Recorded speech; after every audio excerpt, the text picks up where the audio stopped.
ईंटों के भट्ठों में मजदूरी करोगे, पसीना बहाओगे और आपकी काली मजदूरी का, मेहनत का कोई दाम नहीं देगा ना, तब आप अपने इस बेटे को, अपने भाई को याद करिएगा जो आपके बीच में आकर खड़ा हो। साथियों, इस मुल्क में ओबीसी समाज ने, घुमंतु समाज ने, मुस्लिम बिरादरों ने और खास करके दलित और आदिवासी साथियों ने अपना पसीना बहुत बनाया है। ये मुल्क की हिंदुस्तान हमने बनाया है। यदि आज से आदिवासी, दलित और ओबीसी नहीं रहेंगे तो इनको ईंटों के भट्ठे नहीं चलेंगे, इनकी कंस्ट्रक्शन की साइट नहीं चलेगी, इनकी फैक्ट्रियां नहीं चलेगी, इनकी केमिकल की फैक्ट्रियों में, ईंटों के भट्ठों में, कंस्ट्रक्शन की साइट में, खेतों में जो मजदूरी करके पसीना बहाता है वो ज्यादातर दलित और आदिवासी है। और इसीलिए आज मुझे विशेष आनंद है कि धीरे धीरे धीरे करके पूरे प्रदेश के अंदर, पूरे इस प्रदेश के अंदर आपकी जिस प्रकार से पार्टी खड़ी हुई, पार्टी क्या, मूवमेंट खड़ी हुई है, एक आंदोलन खड़ा हुआ है, एक इंकलाब खड़ा हुआ है, उससे मैं बहुत प्रभावित हूं। मैं साथी राजकुमार जी को कह रहा था चुनाव के बाद 3 दिन यहां रहने के लिए आऊंगा और मुझको भी आपके जन आंदोलन से बहुत कुछ सीखना है। और कांग्रेस पार्टी हमेशा इस बात को याद रखेगी, जब बहुत कुछ लोग सरकार तोड़ने की कोशिश कर रहे थे तब हमारे आदिवासी बब्बर शेर डटकर हमारे साथ खड़े रहे थे, डटकर। और इसीलिए राहुल जी और इंडिया अलायंस की पार्टी की ओर से आप तमाम लोगों को हम अपना समर्थन देने के लिए आए हैं। आज साथियों, हम तमाम लोगों के सामने एक बहुत बड़ी चैलेंज है, बहुत बड़ा एक पड़कार है हमारे सामने। आरएसएस और भाजपा के लोग निर्णय करके बैठे हैं, वो संकल्प लेकर बैठे हैं, चाहे कुछ भी हो जाए बाबा साहब अंबेडकर के संविधान को खत्म करो। ये उनका प्लान है। ये प्लान क्यों है? क्योंकि ये लोग मानते हैं मनुस्मृति में, और मनुस्मृति में लिखा है कि जाति व्यवस्था बनी रहे, मतलब कि दलित और आदिवासी दूसरे लोगों के साथ समान नहीं, एक साथ नहीं बैठ सकते, उनके बीच में ऊंच नीच होनी चाहिए, गैर बराबरी होनी चाहिए। ये नरेंद्र मोदी की, आरएसएस की और बीजेपी वालों की ये उनकी मंशा है, ये उनकी सोच है, ये उनकी विचारधारा है।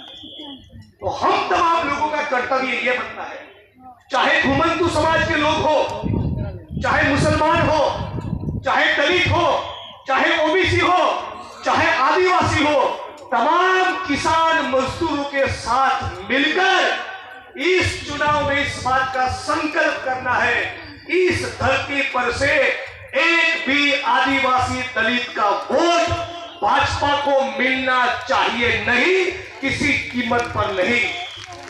इन आरएसएस और भाजपा के लोगों ने, आप बगल के गुजरात में देखिए 15% आदिवासी है। मोदी जी कभी पूछने नहीं गए, जंगल जमीन का पट्टा नहीं दिया, पैसा का कानून लागू नहीं किया, 5वीं अनुसूची की कोई बात नहीं की। और ये इस इलाके का मजदूर जब गुजरात आता है तब पूछिए, कभी उनको पानी भी पूछने गए? कभी उनके सुख सुविधा के बारे में कभी सोचा है? कभी सोचा है कि बिना जंगल जमीन के ये आदिवासी अपना जीवन का गुजारा कैसे करेगा? तो साथियों, हम तमाम दलित, आदिवासी, ओबीसी संकल्प करें, हर कीमत पर बाबा साहब अंबेडकर के संविधान को बचाना है। ये लोग कहते हैं कि 400 का आंकड़ा पार करेंगे। इनको 400 का आंकड़ा क्यों पार करना है? इनको 400 का आंकड़ा पार इसलिए करना है कि दलित और आदिवासी को गुलाम बनाना है। इस बात को समझ लीजिए। इनको 400 का आंकड़ा इसलिए पार करना है कि डॉक्टर भीमराव बाबा साहब अंबेडकर के संविधान को खत्म करना है।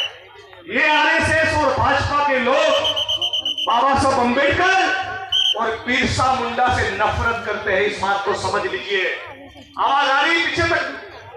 हाथ खड़ा करिए।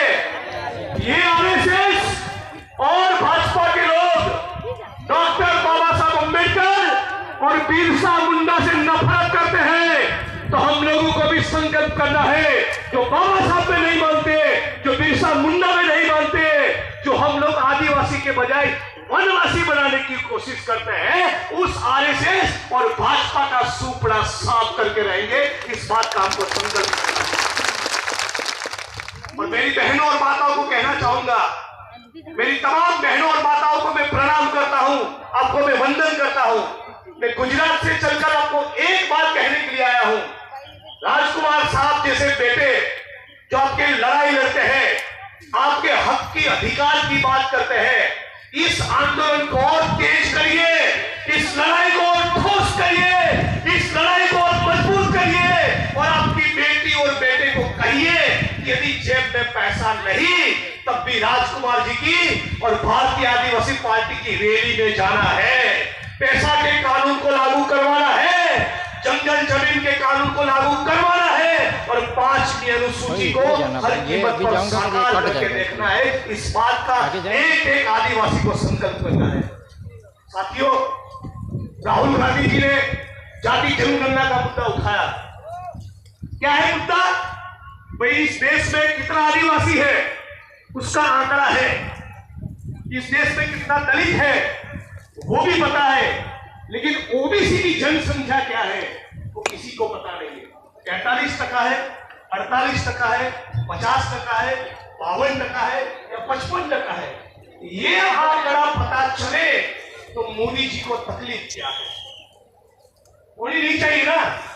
तकलीफ ये है कि एक बार दलित आदिवासी ओबीसी की जनसंख्या पता चल गई और पता चला कि दलित आदिवासी ओबीसी 75% है, मुसलमान और घुमंतु को साथ में मिलाकर 100 में से 85% है, तो सवाल ये खड़ा होगा कि इतने सालों से ये क्या गणित था कि 15 लोगों को कहा आपके पास खाने के लिए 85 रोटी है, और 85% लोगों को कहा आप केवल 15 रोटी में अपना पेट भर लो। इस बात को हमको समझना होगा।